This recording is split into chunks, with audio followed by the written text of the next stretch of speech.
About diesel mechanic. Diesel mechanic जैसा कि नाम से ही समझ में आता है कि ये इंजन्स के हवाले से होगा, डीजल इंजन्स के हवाले से। तो इसके लिए I would request Akbar Patel sir कि डीजल मैकेनिक आप थोड़ा सा हमारे सामने एक्सप्लेन करें कि what exactly this course is, और इसमें क्या क्या चीज़ें कवर की जाती हैं, क्या क्या स्किल्स इसके लिए चाहिए, और इसके कंप्लीट करने के बाद में सर अपॉर्चुनिटीज क्या क्या हैं। अस्सलाम वालेकुम। वालेकुम अस्सलाम। डीजल मैकेनिक एक्चुअली ये कोर्स 1 साल का है और इस कोर्स के अंदर कंप्लीट डीजल इंजन के बारे में पूरा बताया जाता है। जैसे आपने नाम सुना होगा डीजल मैकेनिक, तो ये डीजल से जितने भी रिलेटेड होगा। सर आवाज आवाज इंटरप्ट हो रही है। आवाज अभी आ रही बराबर? अकबर पटेल सर आवाज अभी आ रही क्या? जी हाँ अभी हाँ आ रही? अभी आ रही है या तो मैं ये बोल रहा था कि डीजल मैकेनिक जो है वो एक डीजल की लाइन से ही इसको पूरी ट्रेनिंग दी जाती है और ये 1 साल का कोर्स होता है। जी अब आप देखेंगे कि रेलवे में जो होते हैं काम, वहाँ पर इंजन का मेन रोल होता है। जी और शिप देखो आप, शिप के अंदर भी इंजन का मेन रोल है, लेकिन वहाँ के जो इंजन है तो वो डीजल भी चलते हैं और बड़े बड़े इंजन होते हैं। ओके तो उसी के लिए खास करके वो इंजन पे काम करने के लिए डीजल मैकेनिक कोर्स बनाया गया है। ओके और जी इसके अंदर होता है, इसके अंदर जो स्किल आती है वो स्किल ये होती है कि बच्चा पूरा ओवरऑल खुद करता है, क्योंकि बड़े बड़े इंजन को आप रिप्लेस नहीं कर सकते, जी आपको उसको रिपेयर करना होता है। जी और बच्चे के अंदर ये काबिलियत आ जाती है कि वो खुद ब खुद पूरा खोल के फिटिंग करेगा, उसमें क्या क्या जरूरत पड़ेगी वो चेंज करेगा, ऐसा काम वो खुद कर लेगा। इसके लिए वो डीजल मैकेनिक का कोर्स करना उसके लिए फायदा होता है सर। माशाल्लाह।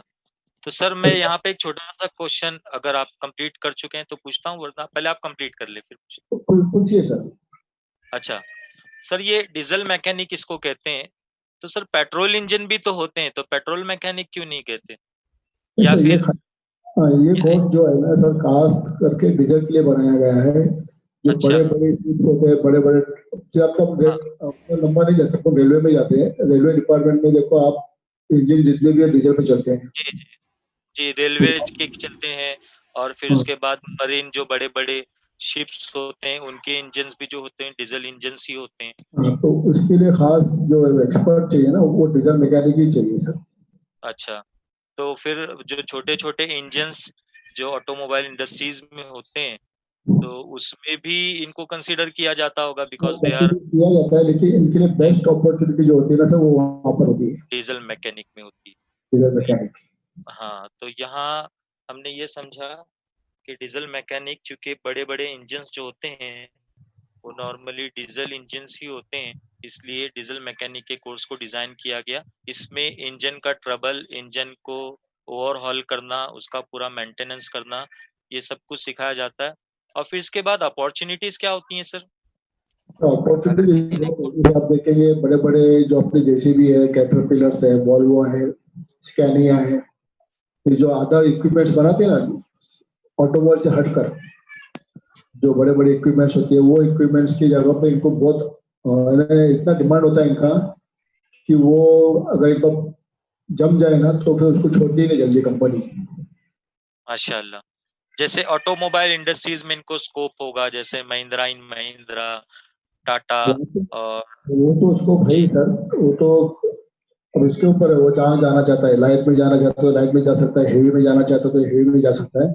अच्छा लेकिन अच्छा अच्छा जो मेन जो कैरियर है ना सर, वो बड़े बड़े इंजन के ऊपर काम करेंगे, तब उनका कैरियर में बहुत आगे होता है। कि हेवी आप देखो, जी हेवी में बहुत कम मैकेनिक आपको मिलेंगे। जी बराबर। जैसे न्यूमेटिक टूल्स का आपने बताया, तो इसमें जेसीबी वगैरह जो आता है, इसके मैकेनिक बहुत कम मिलते हैं। बिल्कुल बिल्कुल। जेसीबी वगैरह जो होता है, क्रेन्स वगैरह जो होती हैं, इसके मैकेनिक बहुत कम मिलते हैं। तो जो कम होता है उसमें दम होता है, तो ये वो फील्ड है जिसमें बहुत कम लोग होते हैं। तो हमारे बच्चों को इसकी तरफ भी नोटिस करना चाहिए, और ये एक बहुत अच्छा कोर्स है जिसके जरिए आप डीजल मैकेनिक का कोर्स करके इंजन्स की मेंटेनेंस, खुद का बिजनेस भी इसमें आप कर सकते हैं, किसी कंपनी को ज्वाइन भी कर सकते हैं। लेटरल जी कर सकता हूँ। जी, लेटरल डिप्लोमा में एडमिशन लेकर आप इंजीनियरिंग में भी जा सकते हैं, और इंजीनियरिंग में भी जाकर आप आगे अपना एक अच्छा करियर बना सकते हैं। तो this was about diesel mechanic. Now we will move to next slide, जो हमको बताती है मैकेनिक मोटर व्हीकल। सर ये क्या है एग्जैक्टली जरा इसको समझा ये दीजिए। मैकेनिक मोटर व्हीकल जो है 2 साल का कोर्स है। इसके अंदर आपको टू व्हीलर से लेके फोर व्हीलर बोलो, लाइट व्हीकल से बोलो, लाइट व्हीकल से लेके हेवी व्हीकल्स बोलो, पेट्रोल से लेके डीजल बोलो, इसके अंदर सब कुछ कवर हो जाता है। माशाल्लाह। तो जो मेरा क्वेश्चन था पेट्रोल इंजन का, वो इसमें कवर होता है। हाँ जी, इसके अंदर कवर हो गया। जी सर, तो ये और क्या? जी, पर क्या है, वो 1 साल का कोर्स था, ये 2 साल का कोर्स है। अच्छा अच्छा, क्योंकि इसमें कंटेंट ज्यादा है। या इसमें कैसा है कि हर 6 मंथ्स में आप पहले बेसिक पढ़ेंगे, जो जो ऑटोमोबाइल्स की रिक्वायरमेंट है, जैसा वेल्डिंग है, इलेक्ट्रिकल है, इलेक्ट्रॉनिक्स है, शीट हम्म, मेटल्स है, जस्ट नॉलेज 6 महीने के अंदर ये कवर करेंगे। फिर अगले 6 महीने में आप पेट्रोल इंजन कवर करोगे, फिर जी अगले 6 महीने में डीजल कवर करोगे, आगे 6 महीने में जितने भी ऑटोमोबाइल से रिलेटेड स्टीयरिंग सिस्टम बोलो या ब्रेक सिस्टम बोलो, सब कुछ हम्म, इसी के अंदर कवर कर दो। ऐसा करके 2 साल में ये पूरा कोर्स कवर हो जाता है। माशाल्लाह। तो ये कोर्स करके तो और भी अपॉर्चुनिटीज बच्चों के सामने आ हाँ, जाती है, क्योंकि बच्चा तो अपॉर्चुनिटीज मल्टी स्किल्ड हो जाएगा। अपॉर्चुनिटी टू देखो व्हीलर इसके की मालूमात भी आ अंदर। गई। अपॉर्चुनिटी इसमें बहुत यह है। है कि तीन तीन रास्ते खुलते हैं। एक तो सेल्स का रास्ता खुलता है, दूसरा सर्विस का, तीसरा स्पेयर पार्ट्स का। हम्म, बच्चा किसी लाइन में भी जाना चाहता है, जा सकता है। सर्विस में जी जाना है, सर्विस में जा सकता है, सेल्स में जाना है, सेल्स में जा सकता है, स्पेयर पार्ट्स में जाना है तो स्पेयर पार्ट्स में भी जा सकता माशाल्लाह माशाल्लाह। जी, तो ये इसकी अपॉर्चुनिटीज हो गई। 2 साल का ये कोर्स हो गया, और इसमें अपना खुद का गैरेज भी डाल सकता है, और जैसा कि सर ने बताया सेल्स में भी जा सकता है, स्पेयर पार्ट्स का बिजनेस भी इसमें कर सकता है, और किसी अच्छी कंपनी ज्वाइन करके भी अपना करियर बना सकता है, और इसके ज़रिए भी लेटरल डिप्लोमा में एडमिशन लेकर ऑटोमोबाइल फील्ड में जाकर मज़ीद इंजीनियरिंग में अपनी मालूमात बढ़ाकर हाई प्रोफाइल जॉब्स के लिए भी आगे बढ़ सकता है। सही सर मैंने? है। हाँ बिल्कुल सर, इसमें एक्चुअली आईटीआई में फायदा ये होता है सर, बेनिफिट्स कि बच्चा एमएमबी जो भी कोर्स करने के बाद उसको अप्रेंटिसशिप के लिए अपॉर्चुनिटी मिलती है। अप्रेंटिसशिप के लिए? हाँ, कोई भी कोर्स करो, वो अप्रेंटिसशिप करना ही करना है, तो उसके लिए क्या होता है, एक रास्ता जी खुल जाता है। यहाँ पर वो जिस कंपनी में जाके जी अप्रेंटिसशिप करेगा, वहां से वो उसका जी परफॉर्मेंस अगर अच्छा रहेगा तो वो वहां जम जाता है। और बहुत से हमने कंपनी ऐसे देखे कि 1-2 बच्चे ही लेते हैं, जो अच्छे बच्चे काम करते हैं वो बच्चों को हम्म, छोड़ते नहीं वापस। जी बच्चा फिर जी वहाँ काम भी करता है और साथ साथ में अपना डिप्लोमा भी कर रहा है, बीई भी कर रहा है, ऐसा करते करते बहुत आगे पहुंच जाता है। जी। इसका मतलब अप्रेंटिसशिप के लिए जब कंपनीज उनको लेती है, डिपेंड्स ऑन देयर परफॉर्मेंस। अगर उनका परफॉर्मेंस अच्छा है तो कंपनी उनको एब्जॉर्ब भी कर लेती है, कंपनी बिल्कुल। उनको एज अ एम्प्लॉय रख भी लेती है। और अप्रेंटिसशिप में गवर्नमेंट ने अभी स्टाइपेंड भी बढ़ा दिया है, आईटीआई वालों को नियरली 18,000 पर मंथ स्टाइपेंड भी मिलता है। तो ये बहुत अच्छी अपॉर्चुनिटीज इस कोर्स में भी है, मैकेनिक मोटर व्हीकल कोर्स। माशाल्लाह। हम आगे बढ़ते हैं। एक और एक दो बात बताना चाहता हूँ मैं। जी अकबर सर स्टाइपेंड जो है बोलिए वो जी। 9,500, अच्छा, और नहीं आप समझा मैं नहीं, कितना बोले? 9,500 से स्टार्ट होता है सर। अच्छा अच्छा, अभी बड़ा है सर। हाँ, अभी बड़ा है। और हाँ अभी और एक बड़ा बात है। मैं ऑडियंस से ये कहना चाहता हूँ कि हम्म, देखो, आज जो हमारी रिक्वायरमेंट है इंडस्ट्रीज की, वो जी आईटीआई है। तो आज बिल्कुल पूरा बिल्कुल। फोकस जो गवर्नमेंट का है वो आईटीआई के ऊपर ही हो रहा है। बहुत जी सारे जी ऐसे प्रोग्राम वो स्टार्ट कर रहे हैं जो आईटीआई से रिलेटेड है। जी तो आज जो हमारी रिक्वायरमेंट है, हमारे देश की रिक्वायरमेंट है, वो स्किल टेक्नीशियन की है, और वो पूरा किया जाता है आईटीआई के जरिए से। जी जी इतनी जी बात मैं बोलना चाहता था। जी जी माशाल्लाह, जजाकल्ला। अब हम आगे बढ़ते हैं। Draftsman, draftsman civil, civil line की का जो ड्राफ्टमैन होता है, मैंने जैसा पहले हमने सर के साथ डिस्कस किया था, फिरोज यूसुफ सर के साथ, कि ड्राफ्टमैन जो है वो इंजीनियरिंग ड्राइंग वगैरह इसमें बताई जाती है। और ड्राफ्टमैन ये एक बहुत ही इम्पोर्टेंट पोस्ट होती है किसी भी ऑर्गेनाइजेशन में। इसको हम समझते हैं हमारे असद सिद्दीकी सर जो हमारे साथ इस पैनल में मौजूद हैं, अहमद अब्दुल्ला गरीब आईटीआई प्राइवेट कॉलेज का ये जो पैनल है, इसमें हमारे असद सर मौजूद हैं। मैं सर से गुजारिश करूंगा कि सर ये सिविल ड्राफ्टमैन ये एग्जैक्टली क्या होता है, इसमें अपॉर्चुनिटीज क्या हैं और कितने साल का कोर्स है, जरा इसको आप प्लीज एक्सप्लेन करें। अस्सलाम वालेकुम सर। वालेकुम अस्सलाम। एक वोकेशनल ट्रेड है जिसका ड्यूरेशन जो है वो 2 साल का होता है और क्वालिफिकेशन जो रिक्वायरमेंट है एसएससी पास होती है। सर सिविल ड्राफ्ट्समैन एक्चुअली आप देखेंगे कि प्रोफेशनल इंजीनियरिंग जो होती है, जैसे आप बात कर ले, जैसे ब्रिजेस जो बनते हैं, बिल्डिंग्स बनती है, रोड बनते हैं, डैम्स वगैरह आपने देखा रहेगा, या रेल टनल वगैरह होती है। तो ये सब चीजें जो है ये हाईली प्रोफेशनल लेवल पे बनाई जाती है। लेकिन वहां पे काम करने के लिए सबसे पहले जरूरी है कि हमारा बेसिक्स क्लियर हो। हमें जो है स्टूडेंट्स को जो उनके सारे बेसिक्स जो उसके जरूरत चीज है, जैसे प्लानिंग हो गया, डिजाइनिंग हो गई, मेंटेनेंस कैसा होगा, और जो है क्वांटिटी सर्विंग हो गया, लैंड सर्विंग हो गया। तो ये सब चीजें हमको उनको सिखाना होता है कि मटेरियल जो है कौन सा सिलेक्ट करना है, कितनी क्वांटिटी होगी, इसका कॉस्ट क्या होगा। जी तो ये सब और कोटेशन वगैरह होते हैं कि अगर मटेरियल यूज होगा तो उसके कोटेशन कितना होगा, मतलब ये सारी चीजें जो एनालाइज की जाती है। तो यहाँ पे हम जो है ड्राफ्ट्समैन सिविल में वो सारी बेसिक चीजें जो है वो यहाँ पे क्लियर होती है इसके अंदर। और दूसरा ये कि अगर ये कोर्स जब स्टूडेंट कर लेता है एक बार, तो उसके अंदर जो स्किल हम देखेंगे तो एक जैसे अब ब्रिज डिजाइन करना है, तो ब्रिज डिजाइन करने के लिए आप देखेंगे कि पहले लैंड सर्वेइंग होती है। ये लैंड को सर्वे किया जाता है कि ये जमीन मतलब किस तरीके से ये काम करेगी, हम जो इसको लोड डालेंगे वो ये सस्टेन कर पाएगी या नहीं, तो वो देखा जाता है। उसके बाद में एरिया देखा जाएगा, फिर मटेरियल कौन सा यूज होगा। तो ये सारी चीजें जो स्टेप बाय स्टेप जो एक सिविल कंस्ट्रक्टर जो है जो एनालाइज करता है, तो यहाँ पे हम वो स्किल जो हमारा जो ट्रेनिंग कंप्लीट करता है जब कोर्स, तो ये सारी स्किल्स उसके अंदर हम कोशिश करते हैं कि उसमें आ जाए करके। उसके अलावा आप देखेंगे planning, designing, building surveying, land surveying, ये सारी स्किल्स उसमें हम कोशिश करते हैं कि उसमें आ जाए। माशाल्लाह, माशाल्लाह, माशाल्लाह। तो ये एकदम प्योर टेक्निकल फील्ड है माशाल्लाह, कि इसमें जाकर बच्चा डिजाइनिंग भी सीखता है, कॉस्ट यस एस्टिमेशन सर, भी सीख डिजाइनिंग लेता है। के रिगार्डिंग बात करेंगे तो देखिए जैसे आप देख सकते हैं कि आज के टाइम में जो है सारी डिजाइनिंग कंप्यूटराइज हो गई है। यानी बिल्कुल कैड अपना ऑटो कैड बिल्कुल। आप बहुत पॉपुलर सॉफ्टवेयर है जो 2D ड्राइंग के लिए जो बेसिक यूज होता है मोस्ट ऑफ द कंपनी में। उसके अलावा कई सारे मॉडलिंग के सॉफ्टवेयर है जो है आज के टाइम में है हमारे पास। तो ऐसा जी कि हम उसके ऊपर सारी डिजाइनिंग जो है वो शुरू उसमें होती है। लेकिन फिर बिल्कुल। भी हम जो है उन्हें सारा काम जो है प्रैक्टिकली हाथ से शीट पे करवाते हैं। उसके अलावा जो है ये जितने भी सॉफ्टवेयर है, तो ये हम इन्हें कोशिश करते हैं कि सॉफ्टवेयर भी हम इन्हें यहाँ पे हमारे वहाँ पे जैसे कैट का सिखा, हम लोग इन्हें कैट का सॉफ्टवेयर सिखाते हैं। जी उसके अलावा जो थोड़े बहुत 3D मॉडलिंग्स हो गई कैट में, ये सारी बेसिक चीजें जो है हम उनको सिखाते हैं ताकि वो कंप्यूटराइज की जो है डिजाइन को प्रिपेयर कर पाए। जी। सर पेपर पेंसिल पे डिजाइनिंग सीखना ये बहुत इंपॉर्टेंट है। मेरे साथ एक एक्सपीरियंस सर हुआ था।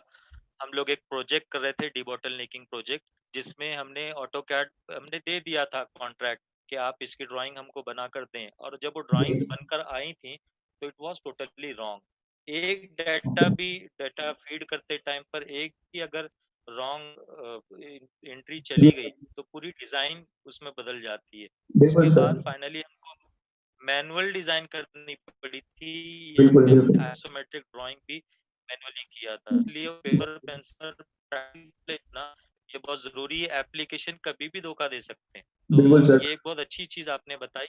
तो ये ड्राफ्टमैन सिविल का कोर्स व्यूवर्स ने, हमारे लिसनर्स ने ये इसको समझा होगा कि ये कितना अच्छा जी कोर्स है, कि जिसके जरिए बच्चा अपनी स्किल्स को कितना आगे बढ़ा सकता है और कितने इम्पोर्टेंट प्रोजेक्ट्स में काम कर बिल्कुल सकता सर। है। डैम्स के प्रोजेक्ट, ब्रिजेस के प्रोजेक्ट्स, एयरपोर्ट्स के प्रोजेक्ट्स, टनल्स के प्रोजेक्ट। मेरे बल्कि मैं कलर आपको बताऊं, मैं रिफाइनरी में काम करता हूँ। जी, जी मैं रिफाइनरी में काम करता हूँ। हमारे यहाँ कोई छोटा सा भी एक्सकेवेशन अगर करना है तो पहले ड्राफ्टमैन का अप्रूवल लगता है, क्योंकि उसको पता होता है कि कौन सी पाइपलाइन कहाँ से गई है। फिर ड्राफ्टमैन इलेक्ट्रिकल वाले का भी अप्रूवल लगता है, क्योंकि उसको पता होता है कौन सा वायर कहाँ से गया है और वो उसकी क्या कैपेसिटी है, कितना उसको खोद सकते हैं, और खोदेंगे, अगर रास्ता खोदते हैं तो हम इवैक्यूएशन का एक रास्ता बंद करने, कल इमरजेंसी होगी तो क्या होगा, इस तरह से अप्रूवल जो लगता है वो ड्राफ्टमैन का लगता है, तो ये एक हाई प्रोफाइल भी हो जाता है। तो ये था ड्राफ्टमैन सिविल के बारे में। Do you want to add some more points Asad sir about draftsman civil? Sir एक पॉइंट खाली ये बताऊंगा, जैसा कि वो हम लोग ने जैसा हम शीट पे हम लोग इन्हें प्रैक्टिकल कराते हैं, तो उसका जैसा आपने रीजन एक बताया, तो मेन रीजन यही होता है कि जैसे ऑन फील्ड अपना जो ड्रॉसमैन सिविल, स्पेशली जो सिविल के स्टूडेंट होते हैं या फिर जो जॉब करते हैं जब, तो उनके पास में हो सकता है ऑन फील्ड जो है वो इक्विपमेंट, वो कंप्यूटर और लैपटॉप वगैरह ना हो। तो वहां पे ना। जो ये स्केल हम इन्हें हाथ से बनाने की सर देते हैं, स्केल और पेंसिल के थ्रू जो ये बनाते हैं, तो वहां पे ये एक्यूरेसी से काम कर सकते हैं। मतलब रफ वर्क तो कर ही सकते हैं क्योंकि हम इन्हें हाईली प्रोफाइल तरीके से जो सिखाते हैं, लेकिन उसके साथ साथ ये एक्यूरेसी से भी ये काम कर सकते हैं। और स्केल वगैरह आप जानते रहेंगे सर के बड़ी चीज है, ब्रिज वगैरह इसका ड्राइंग हम ड्राइंग पे पेज पे बना रहे हैं तो स्केल का यूज करना होता है। तो ये बिना कंप्यूटर या बिना कोई चीज के जो है ये यहाँ पे सीखते हैं, तो ये इन्हें जॉब में बहुत ज्यादा मतलब फायदा पहुंचाता है ये सब चीज। हाँ, फाइनली जो एम्प्लॉयर होते हैं वो स्किल्स ही देखते हैं कि आपकी कितनी स्किल्स है, तो उसकी बेसिस पर उनके लिए अपॉर्चुनिटीज बढ़ जाती हैं। Right sir. अच्छा सर, एक क्वेश्चन मेरे जहन में ये आता है कि ये ड्राफ्टमैन है, ये ज्यादा इंजीनियरिंग ड्राइंग से रिलेटेड है, तो अगर किसी जी। बच्चे की ड्राइंग अच्छी नहीं है तो क्या वो इस फील्ड में नहीं जा सकता? नहीं नहीं सर, ऐसा नहीं है। अभी हमारे पास में जो स्टूडेंट आते हैं सर, तो उसमें से आप देखेंगे कि 40% स्टूडेंट ऐसे रहते हैं कि जिन्हें ड्राइंग से कुछ मतलब ज्यादा थोड़ा इंटरेस्ट नहीं होता है, या उनकी ड्राइंग अच्छी नहीं होती है, वो बनाना मतलब इतना पसंद नहीं करते। बहुत कम बच्चे जी। ऐसे मतलब रहते हैं कि जिनका ड्राइंग भी अच्छा है और परफॉर्म भी अच्छा करते हैं। लेकिन हम लोग क्या करते हैं यहाँ पे सर, एकदम बेसिक से शुरू करते हैं उनके लिए। मतलब आप देखेंगे टाइप्स ऑफ लाइन से शुरू करते हैं, ऐसा जी। समझ लीजिए अल्फाबेट से शुरू करते हैं कि किस तरीके से उन्हें एबीसीडी जो है इंजीनियरिंग तरीके से लिखना है, किस तरीके से उन्हें जो लाइंस वगैरह है, जो एक लाइन स्केल से हम्म। खींचना है, जो ये कोई भी स्कूल में पढ़ने वाला बच्चा भी जो है लाइन वो खींच लेगा। तो हम जी। वहां से उनको शुरू करते हैं ताकि कैसे धीरे धीरे उनको एक अपने में कॉन्फिडेंस भी आए, और एक लगे कि नहीं अब यार लाइन खींचना है और अलग अलग तरीके से सब चीज में सीख गया हूँ। तो धीरे धीरे आप देखेंगे कि जैसे 2 साल का कोर्स खत्म होता है, तो बच्चा जो है वो असेंबली की ड्राइंग खुद बनाता है, डिटेल्स की ड्राइंग खुद बनाता है। मतलब आप इंजन का कोई पार्ट ले लीजिए, पिस्टन की बात कर ले रहे हैं, तो पिस्टन का ड्राइंग खुद बनाता है। जबकि वो माशाल्लाह। शुरू में आएगा तो उसे अल्फाबेट लिखने को नहीं हो रहा था, ऐसा होता है। इसका मतलब ये कि स्कूल में जो ड्राइंग हम बनाते हैं माउंटेन्स के, जी। प्लांट्स के, ट्रीज के, उसका इससे कोई लेना देना नहीं है, वो हाँ एक सर, ऐसा बोल सकते हैं हम कि वो ड्राइंग जो है वो नॉन इंजीनियरिंग ड्राइंग है। अब स्कूल में हम यस, लोग इंजीनियरिंग लेवल पे ड्राइंग नहीं सिखाते, लेकिन हमारे यहाँ जो ड्राइंग हम बताते हैं उन्हें, वो इंजीनियरिंग टेक्निकल। लेवल की ड्राइंग होती है। इसमें हाँ। टेक्निक्स होती है, तरीके होते हैं, टेक्निकल पॉइंट्स होते हैं, और उसके थ्रू जो है हमको इसमें ड्राइंग बनाना होता है। जी जी जी जी। माशाल्लाह। तो बच्चे बच्चों जो स्टूडेंट्स हमारी आवाज़ को सुन रहे हैं वो इसको समझ लें कि इसमें ड्राइंग का अच्छा होना ज़रूरी नहीं है। ड्राइंग का अच्छा होना किस फील्ड के लिए ज़रूरी है, वो है आर्किटेक्चर। उसमें अगर आपकी ड्राइंग अच्छी है तो आप अच्छा परफॉर्म कर सकते हो। चलिए हम आगे बढ़ते हैं। ड्राफ्टमैन सिविल देखने के बाद लेट्स मैकेनिकल। सर क्या डिफरेंस है मैकेनिकल एंड सिविल में, और इसकी क्या अपॉर्चुनिटीज हैं, इसमें आप लोग क्या क्या सिखाते हैं, जी जरा सर। इसको थोड़ा सा एक्सप्लोर करें। सर देखिए, ये भी एक वोकेशनल ट्रेड है, और जैसा कि एलिजिबिलिटी इसकी भी एसएससी पास है और ड्यूरेशन 2 इयर्स है। और देखा जाए तो एक कॉमन चीज दोनों में ये है कि दोनों भी डिजाइन पर्पस के थ्रू ये हमारा जो है मतलब ट्रेड आता है। लेकिन दोनों में डिफरेंस ये है कि जो ड्रॉसमैन सिविल है, आप देखेंगे कि इसके अंदर हम लोग जो है ब्रिजेस, डैम, रोड और बिल्डिंग्स वगैरह की ड्राइंग बनाते हैं। सेम उसी तरीके से ड्रॉसमैन मैकेनिकल में आप देखेंगे कि हम मैकेनिकल पार्ट्स जो होते हैं, जैसे इंजन पार्ट्स हो गया, कोई मैकेनिज्म हो गया, जैसे गियर हो गया, कैम हो गया, मतलब छोटी चीजें जो आप देखते हो वो बनाई जाती है मैकेनिकल ड्रॉसमैन, मतलब ड्रॉसमैन मैकेनिकल के अंदर। जैसे फॉर एग्जांपल मैं आपको बताऊं कि जैसे एक इंजन है, इंजन के अगर एक अंदर जो आप पिस्टन देखते हो, वो पिस्टन है, कनेक्टिंग रॉड है। तो ये जो छोटी छोटी चीजें होती, बारीक बारीक चीजें जो मशीन पार्ट्स होते हैं, ये हम इसका डिजाइन बनाते हैं ड्रॉसमैन मैकेनिकल में। और दोनों में आप देखेंगे यूनिट्स का डिफरेंस आ जाता है। जैसे अगर हम डॉसन सिविल की जैसे बात करें, तो उसमें हम देखते हैं कि हम रोड वगैरह ये जो भी हम बनाते हैं, तो उसमें हमारा यूनिट इंचेस में होता है। मतलब हम लोग थोड़ी ज्यादा स्केल में काम करते हैं, किलोमीटर तक काम करते हैं। वहीं ड्रॉसमैन जी मैकेनिकल में हम जो है वो एमएम में काम करते हैं। मतलब जी सबसे बारीक स्केल जो आप देखेंगे कि काफी प्रिशियस जो पार्ट्स के अंदर जो है वो यूज होता है बनाने के लिए, वो हम डॉसन मैकेनिकल में बनाते हैं, मशीन पार्ट्स के ड्राइंग वगैरह। जी, okay. What do you mean by CAM sir? ये जो लिखा है CAM, कैम? ये कैम आपने देखा होगा कि बहुत बहुत से लोगों ने देखा होगा कि एक इंजन के अंदर जब एक बॉल होता है, इनलेट और आउटलेट आउटलेट बॉल देखा रहेगा आपने, तो हाँ, वो हाँ। बॉल में वो ओपन एंड क्लोज होता है। हुँ, इनलेट बॉल क्लोज होता है, ओपन होता है, ऐसे ही आउटलेट बॉल भी एक होता है जिसमें से एग्जॉस्ट एयर जो बाहर निकलती है। तो वो उसका जो ओपन एंड क्लोज का जो सिस्टम है सर, उसको अप डाउन करने का इंजन इंजन के साथ में बराबर वो वर्किंग करता है। तो हाँ, उसको हाँ। जो है के थ्रू करा जाता है। ये एक डिस्क जैसा होता है और नॉन रेगुलर जो है ना उसका शेप होता है। मतलब एक एक मेटल का ब्लॉक समझ लीजिए आप, एक प्लेट जैसी, जो जी, इरेगुलर शेप होता है उसका। वो डिपेंड करता है कि वो कौन से इंजन में किस डिजाइन, मतलब कैसा करे, तो उसका डिजाइन उसके हिसाब से होता है। तो एक ये मैकेनिकल पार्ट हो गया। मतलब ये अच्छा। काफी जो है ना सर, वो उसके ऊपर काफी जो स्टडी करने के बाद वो पार्ट बनाया जाता है। तो जी, ये जी, जी। चीजें हम जो है हमारे सिलेबस में ये डिजाइन, गियर का डिजाइन हो गया। अब गियर में तो बहुत से लोग ने देखे रहेंगे गियर कैसा होता है, तो उसके हुँ, हुँ। टीथ वगैरह कैसे होते हैं। तो ये सब डिजाइन जो है हमारे ये सिलेबस में जो रहता है और हम ये बच्चों को सिखाते अच्छा, तो कैम का फुल फॉर्म क्या है सर? हैं। ठीक है, कैम आगे। एक्चुअली सर कैम उसका नाम है वो जो है। अच्छा, उसका नाम है। ये ऐसा कैप्स में लिखा है, तो हमने समझा कि इसका कुछ फुल फॉर्म होगा। ठीक है सर। अच्छा सर, कैम ये quality actually quality control, piping draftsman, ये भी एक कोर्स है, इसी में कंसीडर कवर होता है क्या ये पाइपिंग ड्राफ्टमैन, ड्राफ्टमैन सर ये मैकेनिकल में? एक्चुअली जॉब अपॉर्चुनिटीज में आ जाता है कि जैसे आपके सामने अगर आप ड्रॉसमैन मैकेनिकल से कोर्स कर लेते हो, तो कैसा हम्म, है कि इसमें आप काफी बारीक यूनिट में काम करते हो मैकेनिकल के अंदर। तो हम्म, जो उससे अपन जो मतलब जो थोड़ी हैवी यूनिट पे जो डिजाइनिंग के काम होते हैं, जैसे सिविल हो गया, पाइपिंग हो गया, तो आप उसके अंदर भी जो है कैरी फॉरवर्ड कर सकते हो। अगर आपको उसमें जॉब करना है तो उसके जैसे कुछ थोड़े टाइम के कोर्सेज वगैरह हो गए, या कुछ उसके नॉलेज लेके आप उसमें भी। जी, जी, जी। तो पाइपिंग ड्राफ्टमैन में तो बहुत अपॉर्चुनिटीज हैं, क्योंकि पाइपिंग फील्ड जो है ये बहुत इंपॉर्टेंट फील्ड है। इसमें पाइप का थिकनेस, हाउ मेनी जॉइंट्स, और फिर ज्वाइंट बैंड। हाँ, फिर बॉयलर्स के लिए अलग स्टैंडर्ड्स आते हैं पाइपिंग के। यानी इस फील्ड में जाने के जी बाद में बहुत कुछ सीखने भी मिलता है, बहुत सारी अपॉर्चुनिटीज भी होती हैं। सर, ये फील्ड में जो आपने यस सर। अपॉर्चुनिटीज में लिखा है क्वालिटी कंट्रोलर, तो क्वालिटी कंट्रोलर का क्या रोल होगा यहाँ पर ड्राफ्ट्समैन मैकेनिकल में? सर जैसे इसमें फॉर एग्जांपल अगर कोई ऑटोमोबाइल्स की कंपनी में अगर कोई हमारा जैसे स्टूडेंट जॉब पे लगता है, तो जब वहाँ पे कोई पार्ट जैसे रेडी हो गया, जैसे कि क्वालिटी कंट्रोल का जो काम होता है, तो वहाँ पे मटेरियल चेक करना कि जो मटेरियल जो रिक्वायरमेंट थी और उसका वेट हो गया, उसके डायमेंशंस हो गए। डायमेंशंस का भी प्रिसिशन होते हैं जो वर्नियर कैलिपर जैसे या फिर माइक्रोमीटर जैसे गेज से जो है वो उसे देखा जाता है कि ठीक, ठीक। फाइनल टाइम पे। तो ये सब चीजें जो है वो क्वालिटी कंट्रोल में आ जाती है मैकेनिकल के लिए। Okay, okay, okay. माशाल्लाह। Anything else you want to add sir? No sir, it's all done. Okay, तो हम अब आगे बढ़ते हैं एक नए कोर्स की तरफ, वेल्डर।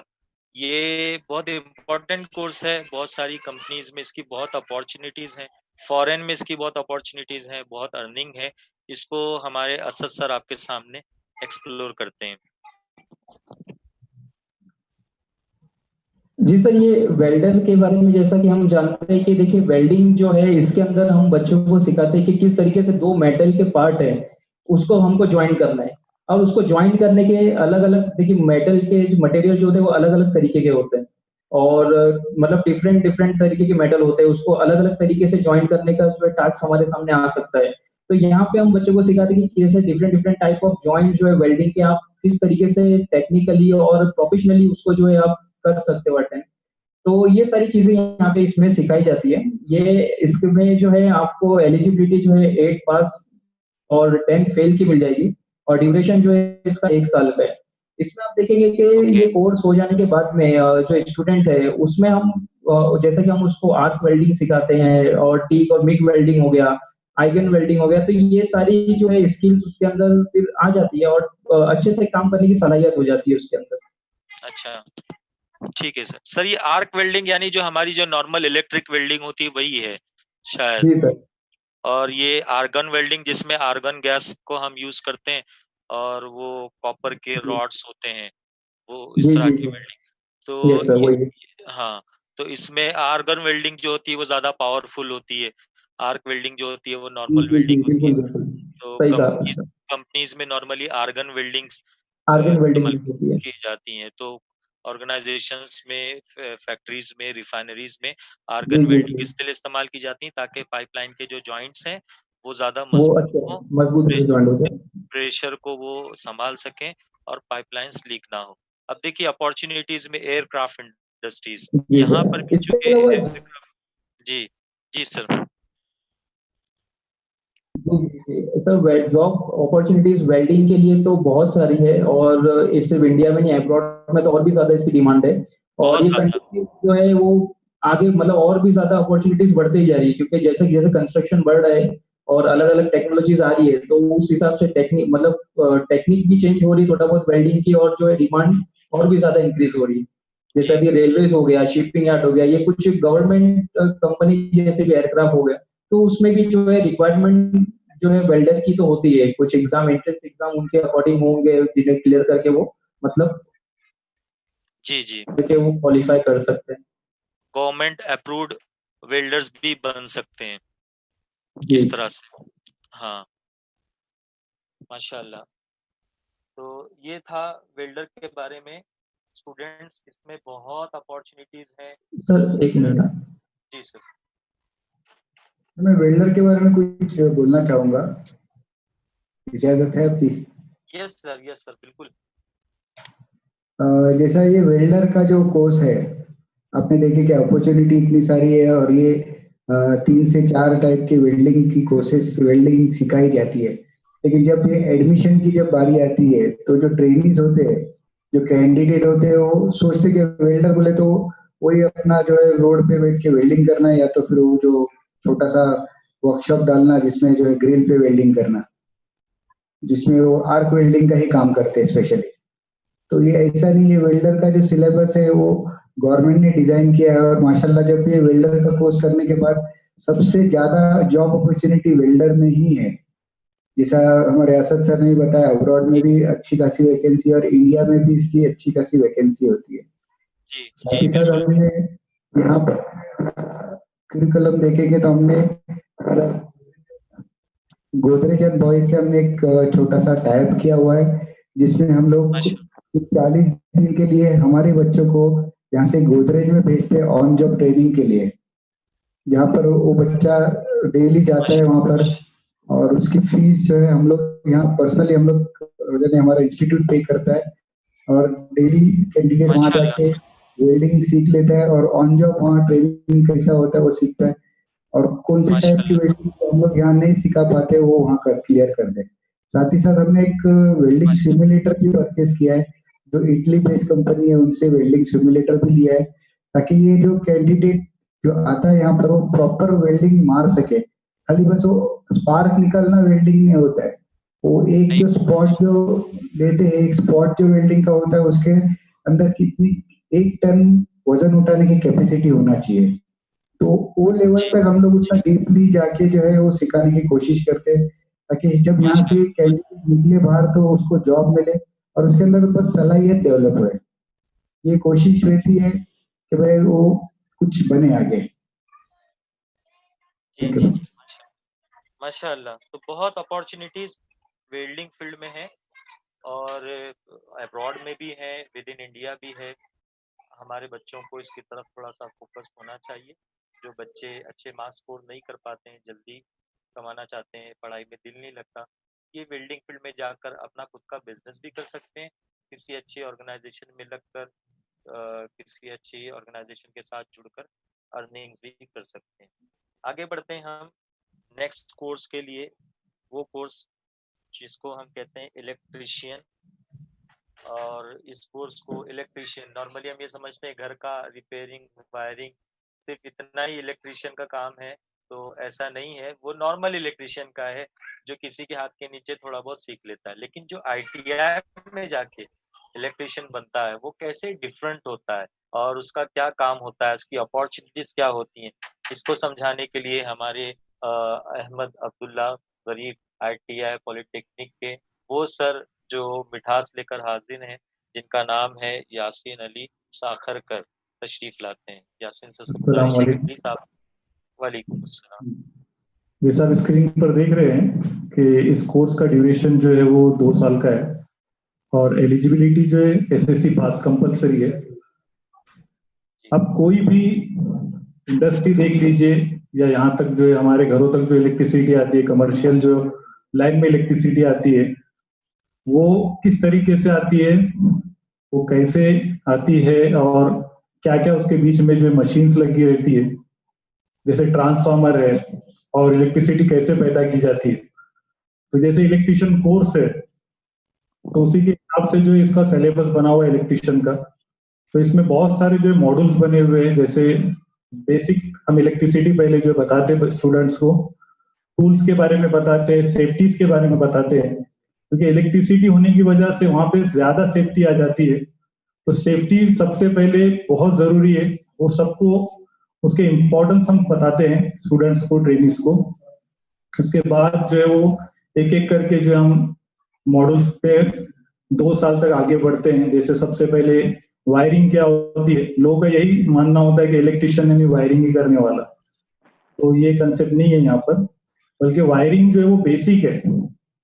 हाउस वायरिंग के बाद हम इंडस्ट्रियल वायरिंग सिखाते हैं स्टूडेंट्स को, ये 6 महीने में कवर हो जाता है। उसके बाद जो है वो अलग अलग चैप्टर्स आते हैं, जैसे मैं मॉडल्स की बात कर रहा हूँ, जैसे कि single phase motor, 3 phase motor, फिर उसका जो है वो स्टार्टर्स जो लगाए जाते हैं उनमें फॉल्ट्स फाइंडिंग कैसे की जाती है, अल्टरनेटर्स है, अलग अलग तरह के जो सिंगल्स मोटर्स है, बेसिक इलेक्ट्रॉनिक्स आ जाता है, इलेक्ट्रिसिटी हमारे यहाँ पर कैसे पहुंचती है, जनरेट कैसे होती है, और किस तरीके से जो क्या क्या लगाया जाता है इसमें, केबल्स के बारे में, वायर्स के बारे में, सभी कुछ इसमें आ जाता है, इंस्टॉलेशन के बारे में आ जाता है।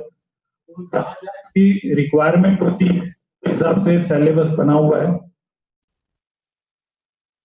जी जी सर, तो इसमें किस तरह से ये डिफरेंट है? आपने बताया कि नॉर्मल इलेक्ट्रिशियन जो होता है वो सिर्फ डोमेस्टिक वायरिंग वगैरह के बारे में जानता है, लेकिन आईटीआई में इलेक्ट्रिशियन कोर्स करने के बाद में इंडस्ट्रियल वायरिंग, मोटर रिवाइंडिंग वगैरह जैसे कोर्सेज, ट्रांसफार्मर्स क्या होते हैं, इलेक्ट्रिसिटी जनरेशन किस तरह से होती है, इलेक्ट्रिकल सेफ्टी जो बहुत इंपॉर्टेंट है उसके बारे में भी बताया जाता है। अपॉर्चुनिटीज आईटी पार्क में, रेलवेज में और इंडस्ट्रियल इलेक्ट्रिशियन, जहां तक मुझे पता है सर कि ये इलेक्ट्रिशियन के लिए कोई लाइसेंस भी इशू होता है क्या गवर्नमेंट की तरफ से, कि जिसकी बेसिस पर जी सर, ये कोर्स कंप्लीट करने के बाद जैसे स्टूडेंट पास हो जाता है और अप्रेंटिसशिप पास कर लेता है तो 2 सर्टिफिकेट इसको मिल सकते हैं। जैसे लाइसेंस की बात हो रही है तो पहला लाइसेंस जो होता है पब्लिक वर्क डिपार्टमेंट से जो है वायरमैन का लाइसेंस मिलता है आईटीआई पास होने के बाद। अच्छा, इसके बाद जो वो अप्रेंटिसशिप करेगा, अप्रेंटिसशिप ट्रेनिंग पास होनी चाहिए। उसके बाद 1 साल किसी भी कंपनी में या कॉन्ट्रैक्टर के पास उसको एक्सपीरियंस लेना पड़ेगा। उसके अच्छा, बाद जो वो अप्लाई करेगा कॉन्ट्रैक्टर लाइसेंस के लिए, सॉरी सुपरवाइजर अच्छा, लाइसेंस के लिए। सुपरवाइजर लाइसेंस लेने के बाद वो कॉन्ट्रैक्टर लाइसेंस भी निकाल सकता है। माशाल्लाह, तरीके से माशाल्लाह। भी वो आगे बढ़ सकता है। वो एक अलग अलग फील्ड हो जाती है, मतलब कॉन्ट्रैक्ट लाइन की तरफ चली जाती है। कॉन्ट्रैक्ट लाइन की तरफ चला जाता है, यस।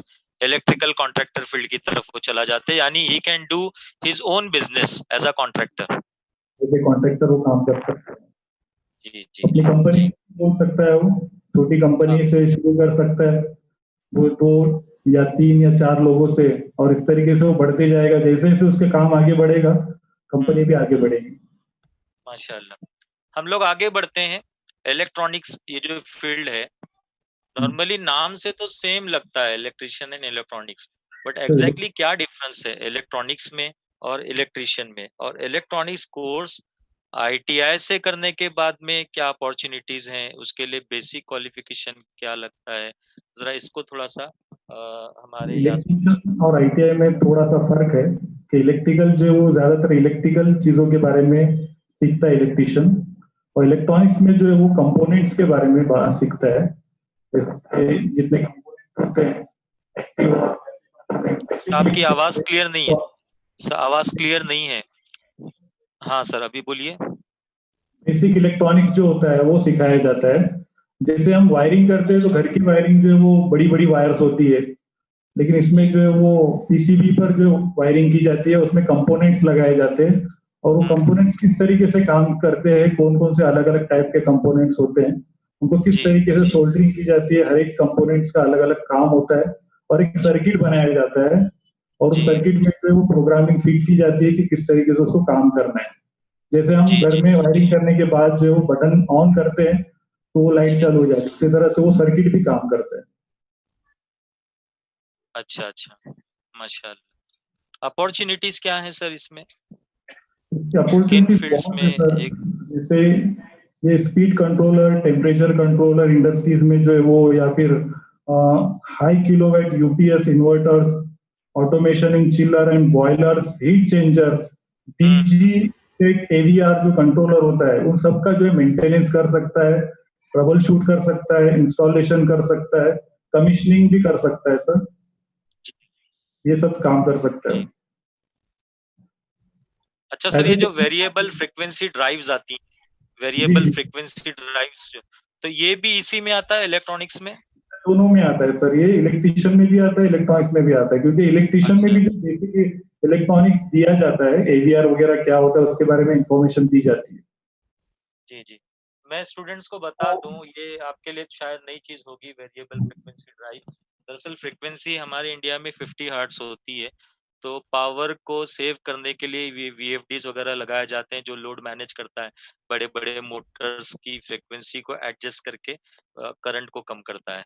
तो ये सब बहुत टेक्निकल काम होता है, सबके बस का काम नहीं होता। तो ये जो आईआईटी से कोर्सेज करके निकलने वाले स्टूडेंट्स होते हैं, इलेक्ट्रॉनिक्स एंड इलेक्ट्रिशियंस, ये इनका काम होता है। तो ये भी एक प्योर टेक्निकल फील्ड है माशाल्लाह। Anything else you want sir to ये ऐड? आमतौर पे मैं बताना चाहूंगा सर, सीमेंस से हमारा जो टाइप है पीएलसी के लिए, हमने अपना यहाँ पर एक लैब बनाया है पीएलसी का, उस पर हम जो है बच्चों को, माशाल्लाह, सीमेंस से? जी जी सीमेंस से टाइप है, और सीमेंस से हमने मशीनरीज, कंप्यूटर्स वगैरह जो है वो परचेज किए हुए हैं। तो हम्म पीएलसी की जो इंफॉर्मेशन यहाँ पर दी जाती है, बच्चों को बाकायदा बाकायदा ट्रेनिंग दी जाती है पीएलसी की, कि किस तरीके से हम्म। प्रोग्राम किया जाए। माशाल्लाह हमारे पास ये अवेलेबल है सर, अहमद अब्दुल्ला में अवेलेबल है। माशाल्लाह, वेरी गुड। तो पीएलसी यानी प्रोग्रामेबल लॉजिक कंट्रोलर्स, जो जी सर। ऑटोमेशन में काम आते हैं। बड़े बड़े प्लांट्स जो चलते हैं वो पीएलसी से चलते हैं। आपने पीएलसी सीखा तो फिर आगे बढ़ के आप डीसीएस सीखेंगे, स्कैडा सीखेंगे, वो ये सब बहुत सारी कंट्रोलिंग है। जब अपॉर्चुनिटी। एक सीखेंगे तो आगे बढ़ते चले जाएंगे इंशाल्लाह। और अहमद अब्दुल्ला कॉलेज में तो सीमेंस से टाई अप है, जिसकी वजह से आपके लिए अपॉर्चुनिटीज बढ़ जाती हैं। So we will move to next course, which is fitter course. Asad sir से आई विल रिक्वेस्ट कि ये फिटर कोर्स एग्जैक्टली क्या होता है, इसकी अपॉर्चुनिटीज क्या हैं। जरा असद सिद्दीकी सर प्लीज इसको एक्सप्लेन करें। जी सर। सर ये भी एक वोकेशनल ट्रेड है, और इसमें एलिजिबिलिटी आपको अपने को एसएससी पास मिल जाती है, और ड्यूरेशन जो है वो 2 इयर्स का है। तो ये फिटिंग फीटर का जो हमारा ट्रेड है, इसमें हम मोस्टली जो स्टूडेंट है हमारे, वो ये सीखते हैं कि किस तरीके से जो है एक मेटल का जॉब उन्हें दिया जाता है, और एक जी साइज, एक ड्राइंग उन्हें दी जाती है। तो वो जी ये करते हैं कि वो ड्राइंग के अकॉर्डिंग और वो डिजाइन के अकॉर्डिंग जो है वो उसको मेटल के पार्ट को कट करते हैं, उसे फाइलिंग करते हैं, उसे फिनिशिंग देते हैं, और वो जी पीस को जो है वो ज्वाइन करते हैं।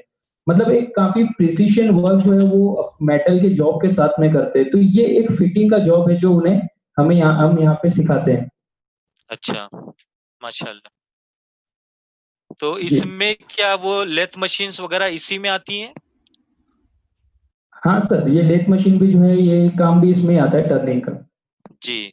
तो लेथ मशीन्स का काम, ये भी बहुत ज्यादा, इसमें भी अपॉर्चुनिटीज हैं, जी सर। क्योंकि जो पाइपलाइन वगैरह कनेक्ट करने पर अब वो बहुत सारे मैकेनिकल पार्ट्स एक दूसरे से कनेक्ट किए जी जाते हैं। लेथ मशीन में सीएनसी मशीन्स जो होती हैं, जी, हमारे ये यहाँ sir automated CNC machines machine होती भी हैं। अवेलेबल है, जिसपे हम बच्चों को जो है ट्रेनिंग देते हैं, और माशाल्लाह। उन्हें इसमें भी सिखाते हैं कि अभी के टाइम में जो टेक्नोलॉजी से आगे बढ़ रही है, तो हम जी कोशिश करते हैं कि उसके साथ साथ में जो बच्चों को ट्रेनिंग भी जो है हम उसके अकॉर्डिंग आगे बढ़ाए। जी। स्टूडेंट्स, आपने देखा होगा एक कारपेंटर एक मशीन पर वुड का एक पीस लगाकर उसको डिजाइन देता है, टूल का यूज करके।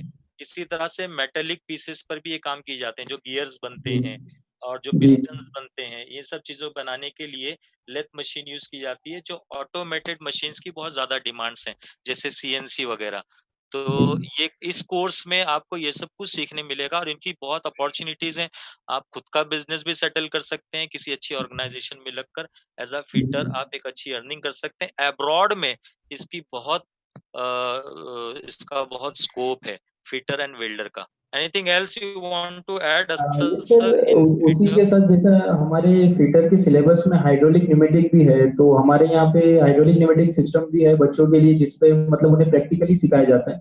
तो जी कैसा है कि ये जो कंपनी में उन्हें बहुत ज्यादा मतलब काम आने वाली चीज है। तो जैसा जैसा मैंने बताया कि टेक्नोलॉजी आगे बढ़ी, तो हमारे आईटी में भी कोशिश कर रहे हैं कि वो सारी इंस्ट्रूमेंट, सारी जो मशीनें, वो धीरे धीरे हम बच्चों लोग के लिए लेके आए और उन्हें प्रैक्टिकली जो है वो उसके बारे में उन्हें सिखाएं। जी जी। हम आगे बढ़ते हैं सर। लास्ट कोर्स हम लेते हैं आरएसी का, refrigeration and air conditioning mechanic. आप कहीं भी जाएं, एयरपोर्ट पर जाएं, मेट्रो स्टेशंस पे जाएं, रेलवे स्टेशंस पर जाएं, हर जगह आपको रेफ्रिजरेशन नजर आता है, कूल एनवायरनमेंट मिलता है, एक फिक्स टेम्परेचर मिलता है और हर जगह अब इसकी रिक्वायरमेंट हो रही है। तो ये बिल्कुल कोर्स सर। भी आईटीआई में सिखाया जाता है। मैं सर से गुजारिश करूंगा सर इसका। बिल्कुल, ये जो कोर्स है ये भी आईटीआई में सिखाया जाता है। अभी जैसा कि हम सब जैसा कि आपने बताया कि एयर कंडीशनिंग आज के टाइम में ऑटोमोबाइल से लेके हाउसिंग, हॉस्पिटल और मॉल्स वगैरह हर जगह हम देखते हैं। तो इसमें जो है रेफ्रिजरेटर हो गया और वाटर कूलर हो गया, बॉटल कूलर हो गया, आइस कैंडी पार्ट हो गई और आइस प्लांट्स हो गए और स्प्लिट एसी वगैरह हो गया हमारा। तो इसमें जो है रिपेयरिंग और उसे सर्विसिंग किस तरीके से की जाए, तो ये बच्चे लोग को इसकी जो है पूरी ट्रेनिंग दी जाती है इसके अंदर। और ये कोर्स भी आप देखेंगे तो सर ये ड्यूरेशन इसकी 2 इयर्स की है और इसमें क्वालिफिकेशन जो है वो 10th पास होने चाहिए। माशाल्लाह। क्या इसके बाद भी लेटरल डिप्लोमा में एडमिशन होगा? Yes sir. माशाल्लाह। तो ये भी एक बहुत अच्छी फील्ड है। एचवीएसी इंजीनियर के अंडर काम कर सकते हैं। जी मैकेनिकल इंजीनियरिंग में एडमिशन लेकर थर्मल इंजीनियरिंग में जाकर अपना करियर इस फील्ड के जरिए बना सकते हैं। Anything else you want to sir add खाली इसका सर? बेनिफिट मैं खाली बताना चाहूंगा आरएससी का, कि सबसे ज्यादा इसका अच्छा बेनिफिट ये है कि इसमें स्कोप बहुत है। जैसा कि अभी हमने बात की कि इसके जो है रिक्वायरमेंट्स इतने हैं, जैसे रेसिडेंशियल हो गया, होम और स्कूल हो गया, hospital, office building, commercial, industrial, ये हर जगह पे जो है इसकी रिक्वायरमेंट है। तो जितनी इसकी रिक्वायरमेंट बढ़ी उतनी इसका स्कोप, उतना इसका डिमांड बढ़ रहा है। तो ये कोर्स भी काफी अच्छा है, जिसमें मतलब जॉब ओरिएंटेड कोर्स में गिना जाता है। तो students, these are the courses जिसको हमने कवर किया। And now I would request हमारे प्रिंसिपल फिरोज यूसुफ सर से कि जो स्किल इंडिया का कुछ आप हमको समझाना चाहते थे, ज़रा उसको आप एक्सप्लेन कर दें। स्किल इंडिया के बारे में आपने कहा था कि मैं कुछ चीज़ें बताऊंगा। तो now is the time for that particular thing, skill India. तो फिरोज यूसुफ सर से गुजारिश है कि स्किल इंडिया के बारे में हमें कुछ बताएं। देखिए, बस यही कहना चाहूंगा कि ये सारे जो कोर्सेज जो चलाए जा रहे हैं और अभी जो मतलब कंसेप्ट है क्या, स्किल डेवलप करे, तो ये पूरे जो एक स्किल इंडिया के अंडर में ही जो आईटीआई के कोर्सेज डेवलप हो रहे हैं। और वो लेवल जैसा मैं बताया है, क्या उनको जो एनएसक्यूएफ लेवल दिया गया है आईटीआई को। पहला तो ऐसा नहीं था, पहले एक सर्टिफिकेट ही मिल जाता था बच्चों को, लेकिन अभी जो है वो एक लेवल दिया गया है, लेवल 4 लेवल 5 करके दिया गया है, जिससे बच्चों को जो है बेनिफिट्स मिलना शुरू हुआ है। साथ ही साथ वो जो नेशनल ट्रेड सर्टिफिकेट जो आता था बच्चों का, फाइनल सर्टिफिकेट, उसको भी एक अच्छा उन्होंने जो है एक यानी अपना जो आधार कार्ड जैसा उन्होंने कॉम्पैक्ट कर दिया है, ताकि बच्चा जो है उसको एकदम छोटा कॉम्पैक्ट एक लाइसेंस जैसा लेके घूम सकता है। तो ये बहुत सारी टेक्नोलॉजी आ रही है। साथ ही साथ बच्चों का जो है एग्जाम ऑनलाइन भी शुरू कर रहे हैं वो लोग। लास्ट ईयर भी हुआ था, अभी भी ऑनलाइन एग्जाम का, यानी बच्चों का लोड कम, राइटिंग वर्क कम करने के लिए जो है ऑनलाइन एग्जाम लिया जा रहा है। जैसे उसमें एनएसटी मतलब सारे के सारे जो है ऑब्जेक्टिव टाइप्स क्वेश्चंस होते हैं।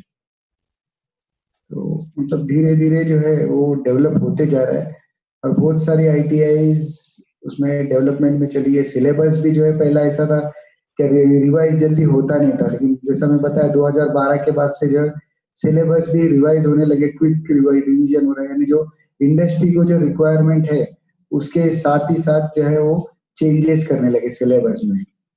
और जी ग्रेडिंग, पहला ग्रेडिंग भी नहीं होती थी, लेकिन अभी माशाल्लाह जो है वो आईटीआई में जो थर्ड पार्टी गवर्नमेंट ने भी जो है थर्ड पार्टी को दे दिए ग्रेडिंग करने के लिए, ताकि ग्रेडिंग करे और वो आईटीआई जिस लेवल का है उसके हिसाब से उसको ग्रेड भी देते हैं। जैसा आपने बताया माशाल्लाह अल्लाह के करम से हमारा आईटीआई को जो है पूरे मुंबई रीजन में हमारा आईटीआई फर्स्ट नंबर पे आया है माशाल्लाह, और पूरे महाराष्ट्र में सेकंड नंबर पे है, और ऑल ओवर इंडिया में 133 नंबर पे है अहमद अब्दुल्ला गरीब प्राइवेट इंडस्ट्रियल यूनिवर्सिटी। तो बस हमारे मैनेजमेंट का, हमारी टीम का यही कर्तव्य है कि भाई ट्रेनिंग यहाँ आता है, यानी एक पूरा एक ब्लैंक पेपर आता है हमारे यहाँ पर, तो आगे चल के जो है वो इसमें स्किल आए, बच्चा यहाँ से पास आउट होके निकले तो उसमें सॉफ्ट स्किल और हार्ड स्किल दोनों आए। हम लोग सॉफ्ट स्किल के लिए भी जो है बहुत सारी मेहनत करते हैं बच्चों पे, यानी उनको जो पर्सनालिटी डेवलपमेंट कराते हैं।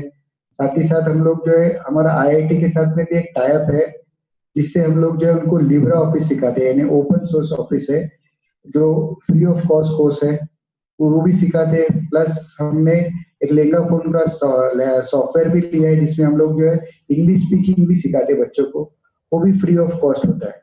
यानी बच्चा हार्ड स्किल के साथ में सॉफ्ट स्किल भी सीख के निकले यहाँ से, बस ये कंसेप्ट है हमारा। माशाल्लाह। स्किल इंडिया जो है वो स्किल हो जाए इंडिया, यही है हमारा और हमारा देश का जी जी। सपना, किसी बच्चे ने और आत्मनिर्भर जी बने। जी किसी स्टूडेंट ने सवाल किया कि इंटीरियर डिजाइनिंग का कोर्स भी आईटीआई में आता है क्या?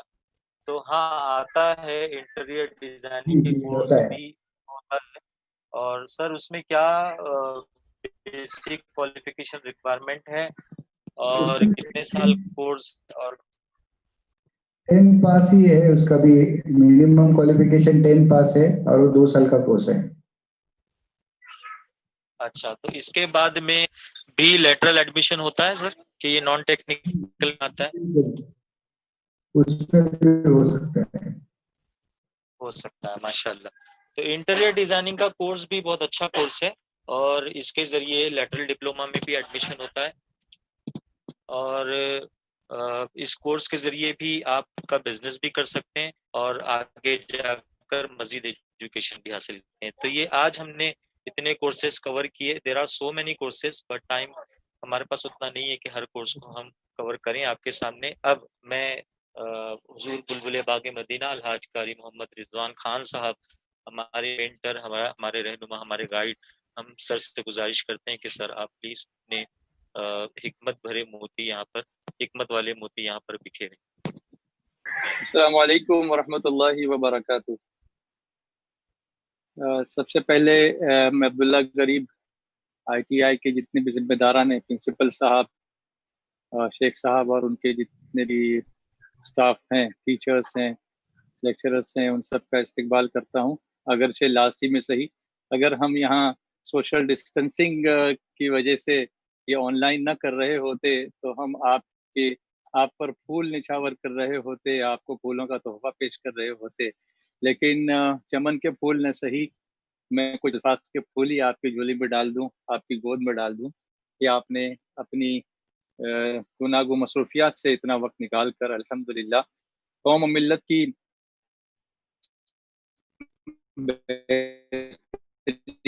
के लिए उठाने की स्टाफ को यहाँ ला करके एक बहुत बेहतरीन प्रेजेंटेशन दिया।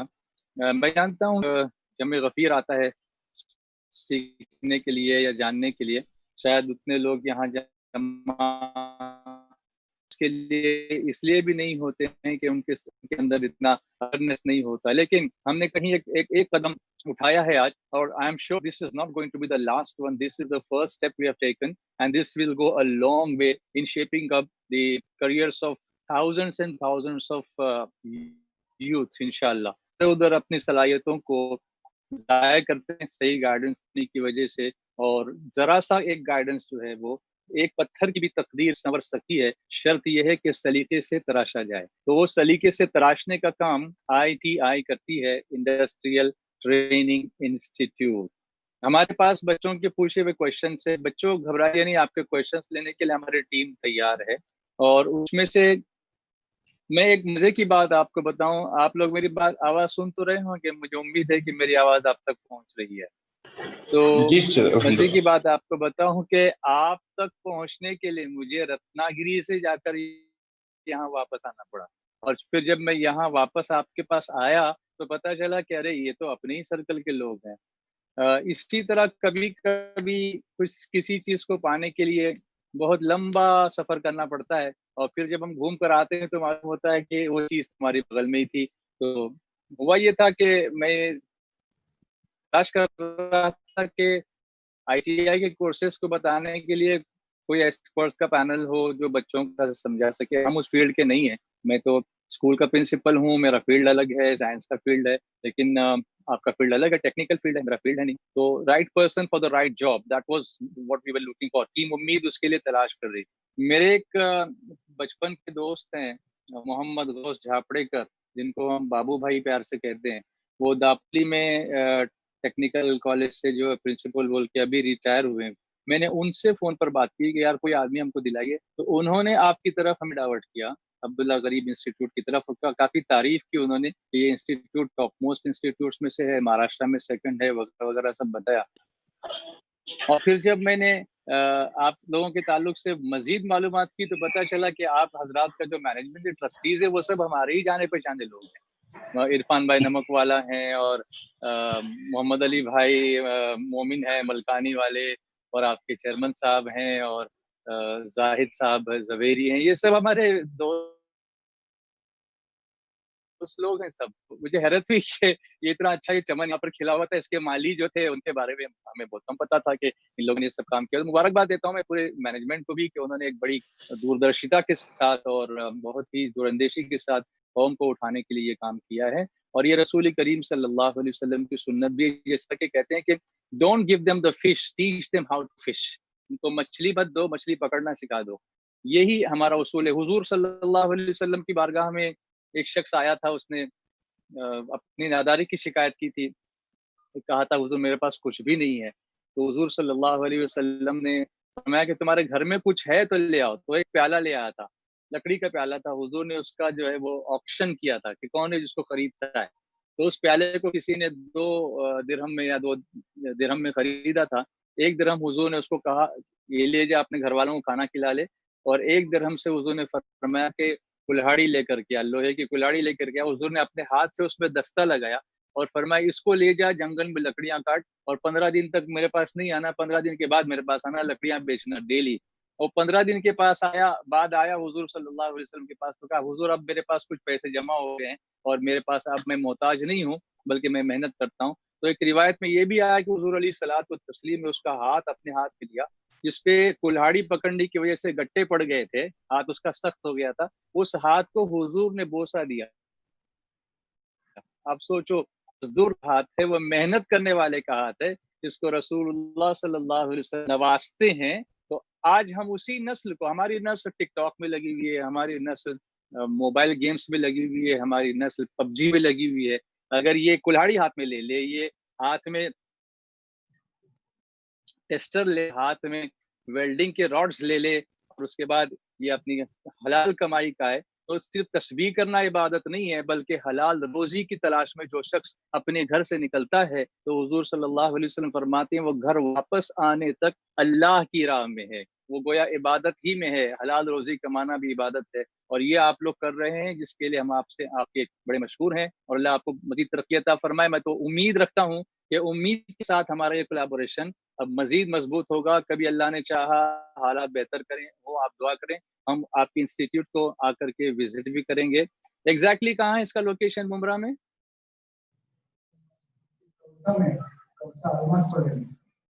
अलमास कॉलोनी में। अच्छा अच्छा, अलमास कॉलोनी तो जानी पहचानी है माशाल्लाह।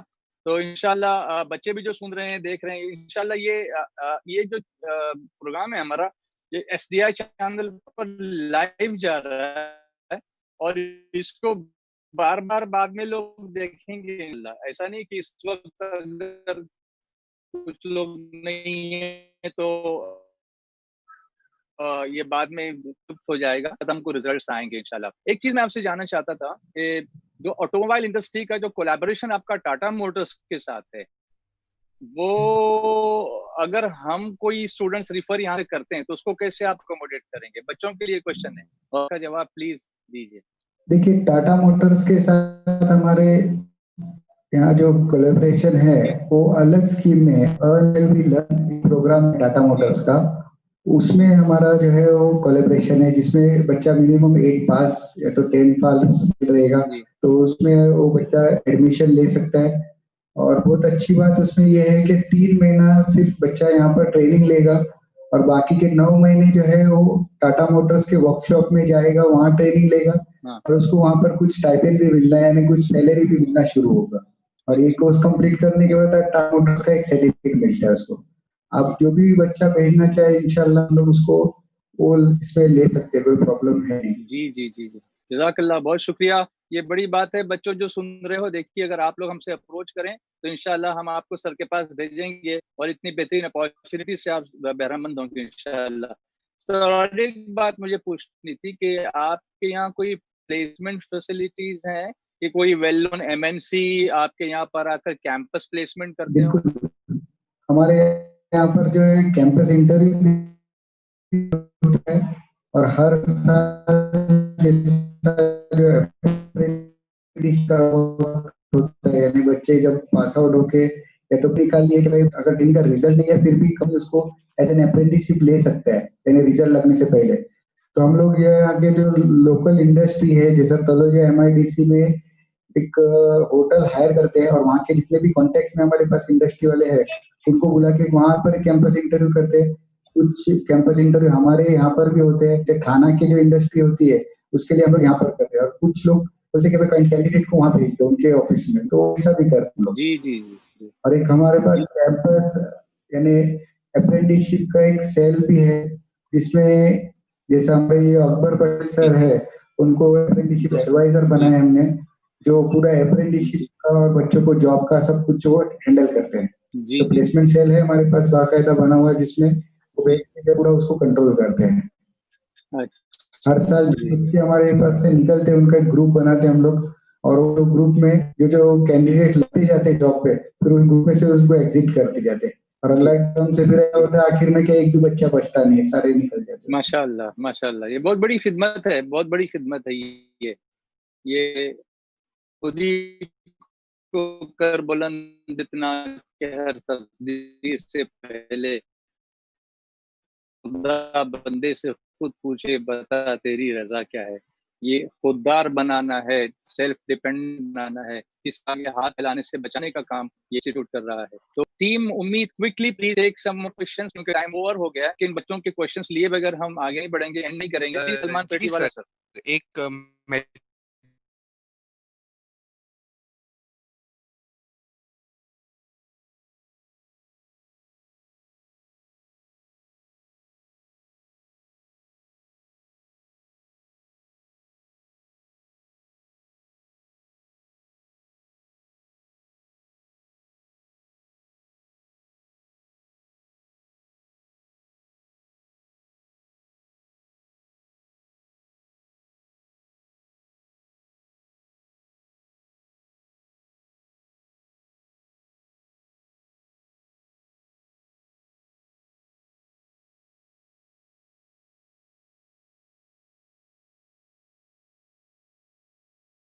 और गवर्नमेंट आईटीआई में काफी कम फीस होती है, 4-4.5 हजार रुपए तक फीस होती है, और उसमें भी जो है SC ST कैटेगरी के कैंडिडेट के लिए तो फीस होती नहीं है।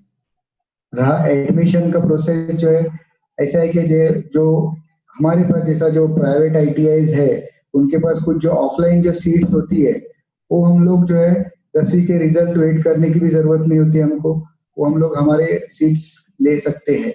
और रहा गवर्नमेंट जो ऑनलाइन प्रोसीजर है, ऑनलाइन प्रोसीजर नियरली जो है जून में स्टार्ट हो जाती है।